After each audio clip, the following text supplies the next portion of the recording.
catatan, Sultan Agung beberapa kali menjatuhkan hukuman mati kepada pejabat Mataram Islam yang gagal menjalankan tugas. Salah satu di antaranya adalah Dipati Ukur, Bupati Priangan yang gagal dalam ekspedisi melawan VOC di Batavia. Tentu kita bertanya-tanya, siapa yang bertugas menjalankan eksekusi hukuman mati ini? Apakah Sultan Agung yang melakukannya sendiri? Atau ada ahlinya sendiri? Dalam struktur pemerintahan Mataram Islam, ternyata ada yang namanya Abdi Dalem Martalutut atau Mertolulut. Menurut catatan Zaki Mubarok dalam skripsinya yang berjudul Hukuman Mati di Kerajaan Mataram Islam pada masa Sultan Agung Hanyakarakusuma tahun 1613 hingga 1645 Masehi dan penerapannya, Abdi Dalem Martalutut artinya sabar, bersahabat erat, penuh cinta kasih, dan adil. Tugas mereka adalah memenggal leher orang yang dijatuhi hukuman mati oleh Mataram Islam. Ada juga Abdi Dalem Singanagara yang juga punya tugas yang hampir sama, tapi lebih spesifik menggunakan alat yang disebut wedung alias pisau besar bersarung. Mereka bertempat di Bangsal Pacikeran, sementara eksekusi hukuman mati dilakukan di alun-alun utara.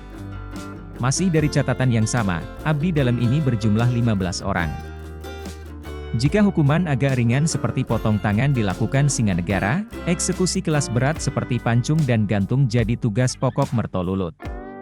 Kedua abdi dalam khusus itu diberi tempat bertugas di Bangsal atau Bil Pacikeran. Letaknya persis di sisi kiri maupun kanan, depan pintu dan tangga menuju Siti Hinggil dari arah pagelaran.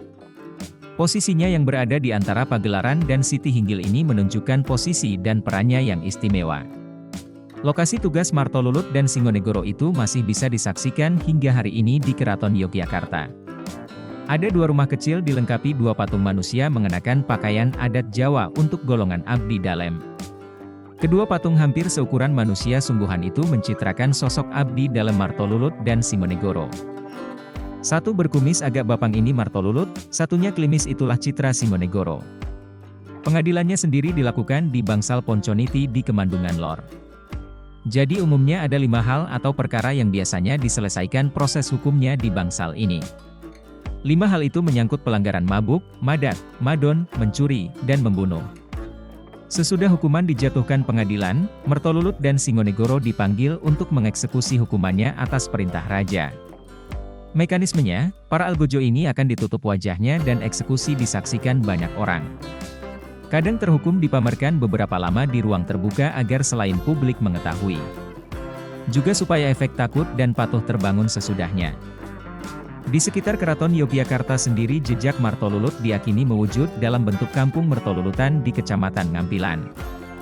Warga sekitar umumnya menyebut Kampung Merto saja. Kampung Mertolulutan ini terletak dekat sentra Baktia Pathuk. Di utara berbatasan dengan Kampung Notoyudan dan Sanggrahan. Di barat ada di sepanjang Jalan Lejen Suprapto mulai pertigaan Pathuk ke utara.